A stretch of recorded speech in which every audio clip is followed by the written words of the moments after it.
Okay, so let's finish this up. This is legendary. This is episode 8 and episode 9, which was the actual finale.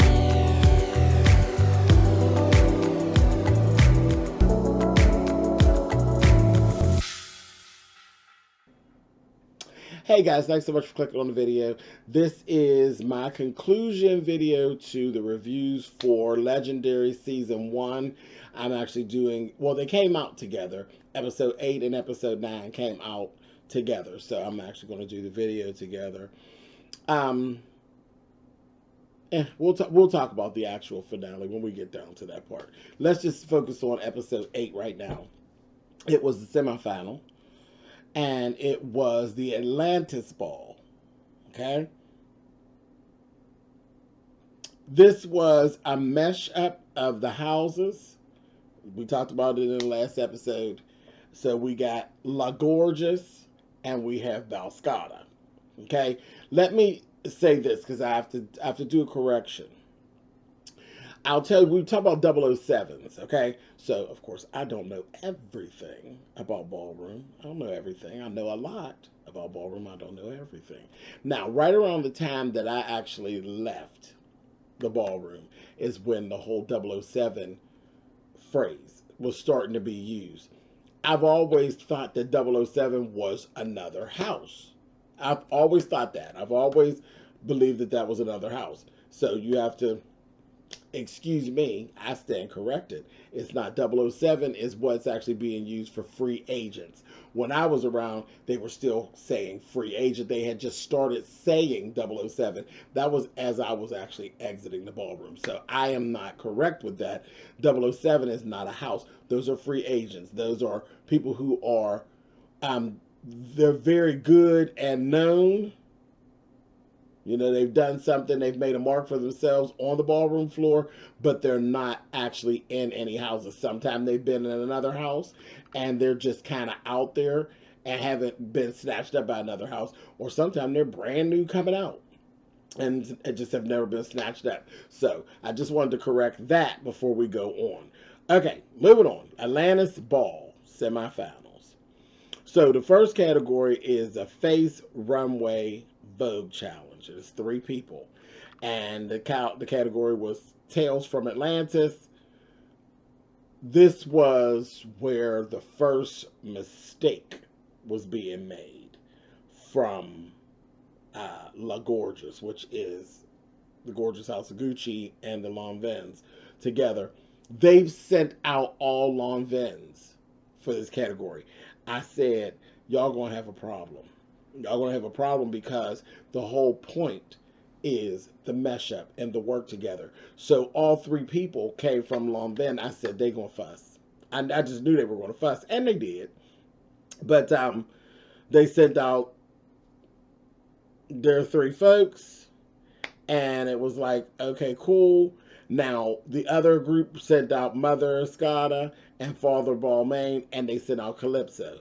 Listen, Miss Calypso. She was done, honey. She looked really, really good, but she had some issues with her wig.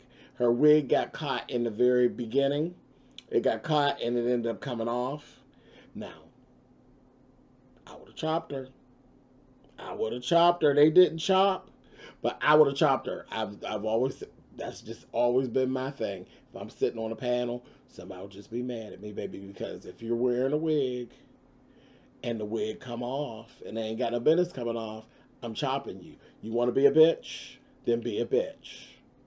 Bitches' wigs don't be just falling off, and if they do, them is tired bitches, and they get red, so you'll get red. If you jump up there, and I don't care what it is, because see, in the Vogue categories, a lot of times the boys will throw on wigs, because I've already told you it's very hard to compete with a girl when, you know, you could be doing the exact same thing as a person voguing, and they have hair, and they're doing this with the hair, and you could be doing the exact same thing, and you don't have the effect. The hair is giving the effect. So if you venture out and you put a wig on, that is a prop. And if your prop overtakes what you're doing, I will chop. Control your prop or I will chop. That's just the way I've always judged. And I would have got her. I would have got Calypso. And the bad thing about it, she looked better without the wig. Because they actually had, everything was done like very watery and she looked like amphibian like. And they had her head bald and painted. She had scales painted on her head. She looked flawless. Her face was sickening. Her look was sickening. And it looked better without the wig. It really did. Anyway. But they didn't chop it. They went ahead. She looked beautiful. And they actually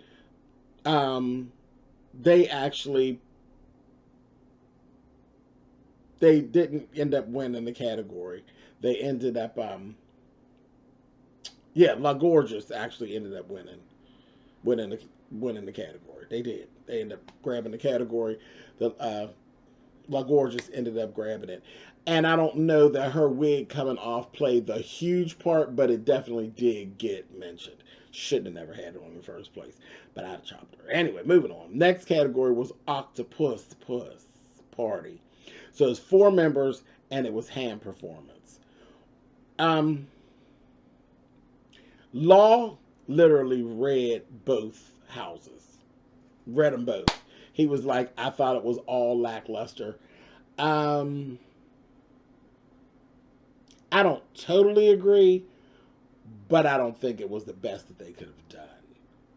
I don't think it was the best they could have done. But Law, Law is just so extra sometimes. He can be mean. But anyway, Balscada actually snatched that category. Now, the next category was Body, which everybody's been waiting on ever since this came on. Ever since this came on, everybody's been really waiting on one of these body categories, child. So it was Body Under the Water. And it was Jarrell versus Kylie. And I'm like, Kylie, I said, okay, because I never really paid Kylie that much attention. Honey, Kylie came out there and broke it up. Beautiful, beautiful, little dark-skinned little. I said, come on, Kylie. And, of course, Jarrell ended up snatching it because, Jarrell, that's what he does. That's what he lives. That's where he lives. That's the area in which he lives because he's big. He's big. Like, he's tall, big, and he's big, and he's big, child. That's just, that's the area where he lives. And, on the real ballroom floor, it may not have gone that way. But on this, the girls were really preoccupied with his big. Okay? They were given this. Ooh. Okay. So, on the real ballroom floor, that might not have actually worked. It might not have worked. Because it was given very sex. It was given very sex. And not really body. It was given sex. And his body is sickening. Definitely is sickening, but so is Kylie's. It just depends on your preference. What type of body you like. Because everybody don't like all those muscles. So, it just would have depended. But the whole big junk all in the trunk thing wouldn't. On the ballroom floor. That don't always win, child. We see that all the time. So, And I ain't going to go no deeper. I ain't going to go no deeper in that because, on the ballroom floor, a lot of times folks done really seen it. So it don't knock them out no more. Anyway, moving on. I ain't talking about Jarrell. I don't know what Jarrell done. But I'm just telling you on the ballroom floor, honey, some people that seen it up close and personal, and it don't blow their hair back no more. So, and also on this episode, Tamar Braxton was a judge. And I have been waiting.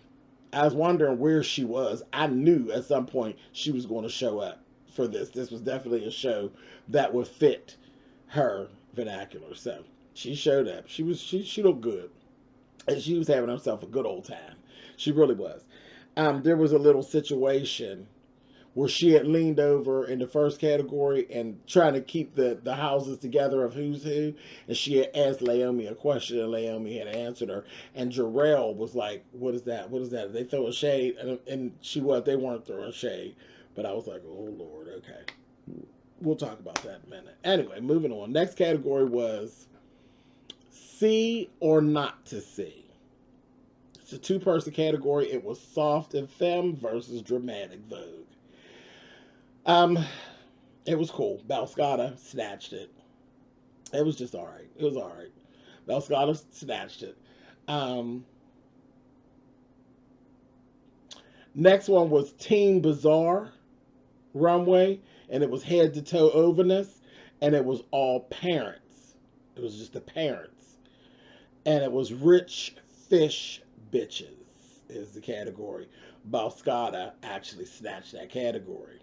Okay, so then we had to actually go down and we had to figure out who was actually going to, who won this ball, which one of the mega houses, and it was Balscotta. And so Escada and Balmain would definitely be moving into the finals. Then there was a battle. La Gorgeous had to end up going against each other. So you got Gucci versus Lanvin. They picked their people, honey, for this Vogue battle.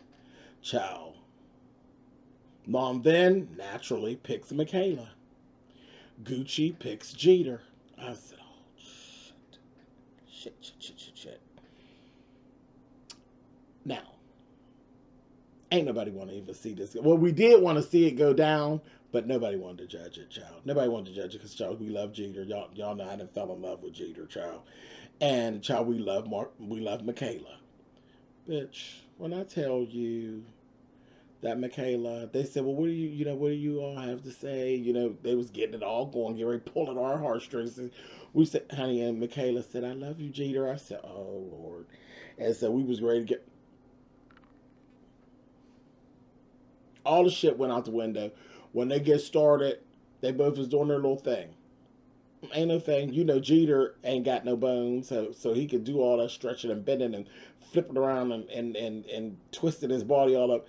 That fucking Michaela bitch ran up the wall in her heels like a little spider monkey, baby, and then bam in a goddamn dip. I said, you know what, Michaela, it was over.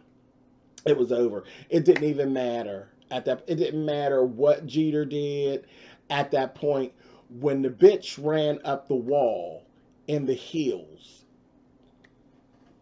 That, my dears, is what Dramatic Vogue is all about.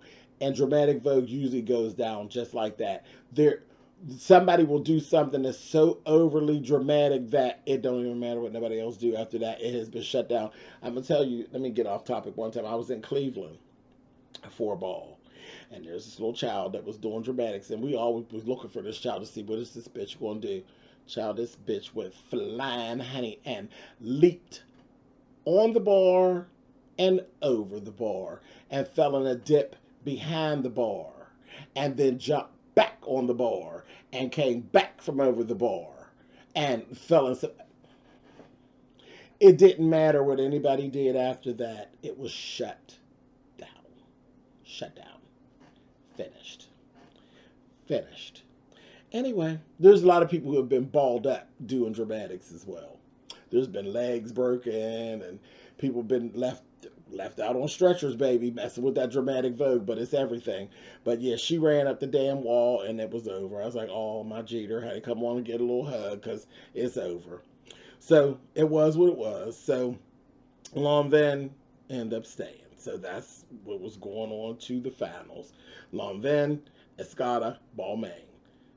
Gorgeous House of Gucci going home. Last thing. Jarrell says, you know, I'm going to mention what happened with Tamar and leaning over talking to Leomi. He said, it wouldn't be me if I didn't mention it. So when they went to go ahead and they got eliminated. And then Jarrell said, well, I do have one thing to say. And then he stated his case about like he didn't understand what had happened and why Tamar had leaned over and said something. And they was like, whoa, wait a minute. Baby, when I tell you that Tamar, I said, Jarrell. Because I was like, just leave it alone. Let it go. Baby, that Tamar, when I tell you she went and clawed her way right on up on Jarrell, I said, now watch it, Miss Tamar, honey. You know I'm always like 2 steps from yanking you anyway, girl, and reading you down. Leave Jarrell alone, honey. She got Jarrell all the way together, honey, and told him, you got to just accept your L, boo-boo, and go on home. I was like, oh. So I wish she hadn't even said anything. But yeah, she really wasn't doing anything shady. She wasn't. And she did. Because when he was like, oh, okay, well, it was nothing, Leomi was like, no, it wasn't nothing like that. And he was like, oh, okay. She will say, oh, no, no, no, no, no. You had your say, and I'm going to have my say. Oh, here we go, honey. And then she did. She tore my little Jarrell right on up, honey. I said, bitch. Anyway, so that happened. And, it was what it was. Definitely, my review is actually coming out later. This is late. There has been some things that have actually gone on with Tamar in the news this week. Tamar's been hospitalized, so I do want to say this in this video because I am late, so it's in the moment, that we are, Tamar not one of my favorite people, but we are praying for Tamar that everything is going to be all right. She is in a bad way right now. Me and her personality butts with my personality, and I always tear at her, but I do like her, as far as her talent. I respect her talent. She sings her face off, and the world would be not the same if Tamar wasn't in it. So we are definitely praying for Tamar Braxton that she recovers and gets the help that she needs to come through this. She's actually come through some of this before, and she can do it again. Come on, Tamar. Get on up out of that hospital and come on and get on back here so we can argue, girl, and fuss, and you could do stuff to make me tear at you. You get on up out of that hospital, Tamar. We pulling for you. All right. Anyway, so it was a good episode. And again, like I said, she's like the girl that you love to hate. I was looking for her. I want to hear her hit them notes, and she says and does stuff that always make me tear up. But, it is what it is. Girl, leave Jarrell alone. Anyway, so let's move on to episode 9, which was the Heaven and Hell Ball, which was the finale.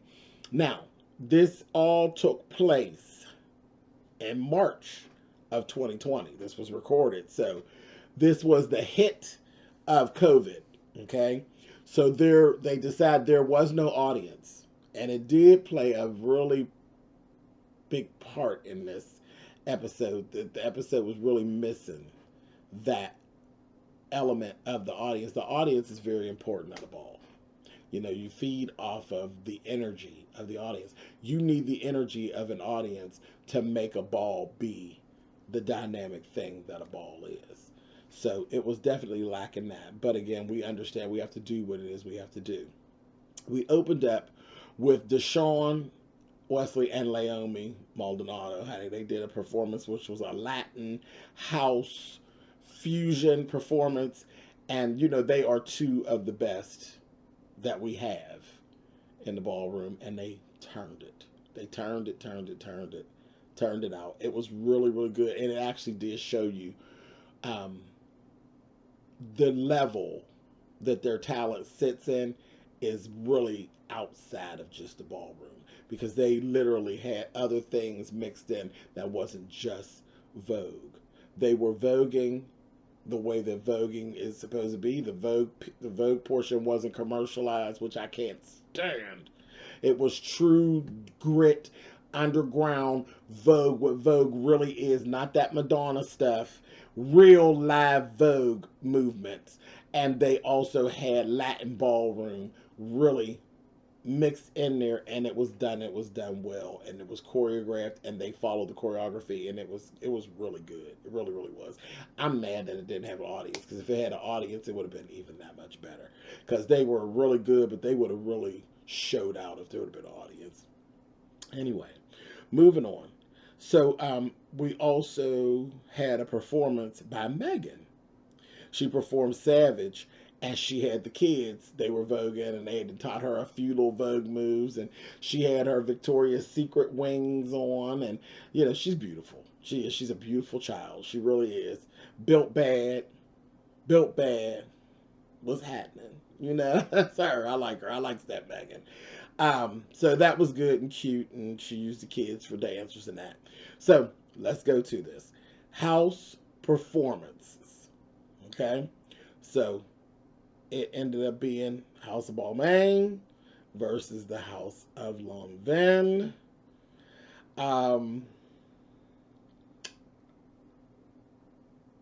Child, for the final battle, and they came out and they did their thing. Each house was like, okay, cool. And then House of Balmain versus Lonvin for the final battle. Then we ended up going into Vogue as a house was the category, and it was catwalk, hand, duck walk, floor performance, spins and dips is the 5 elements of Vogue as a house. I knew that it was going to shake up at this point. I knew that was going to shake up at this point. Because what they ended up doing, when they went for the first category, they bumped somebody out. They bumped them out. Okay? So that's how it ended up being. What was stuck was last was House of Balmain and House of Lonvin.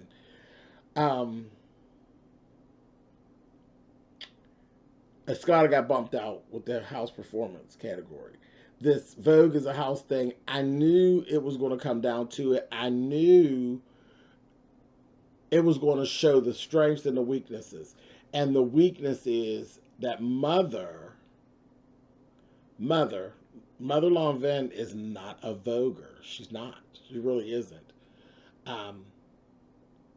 Father of Balmain vogues down.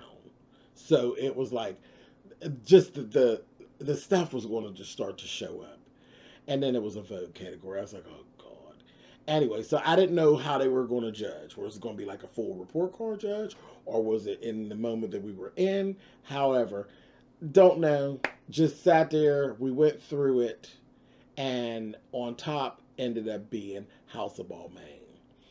I think House of Balmain, it wasn't really pulled on the report card. Because if it was really pulled on the report card, then Lonvin would have took it because they excelled every week.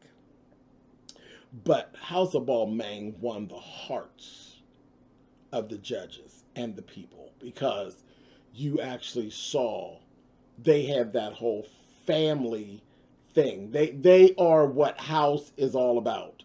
They really are a family, and they really been through some things, and they've come through, some things. So I think their stories pulled the heartstrings and actually helped to push them through. But any of the houses that actually would have won, I would have been fine with because they all deserved it, because they all deserved to be there. They all were really, really good at what the task was. They were. I didn't, it didn't matter. It was this whole thing, this whole legendary thing was a win for us, period. This was a win for melanated folk in the LGBTQIA, all of us. So it was a win across the board for all of us, and that's where I'm going to leave it. This has been legendary. 9 episodes. This was season 1. They did get renewed for season 2, and I will be watching. All right, you guys. Catch y'all next season.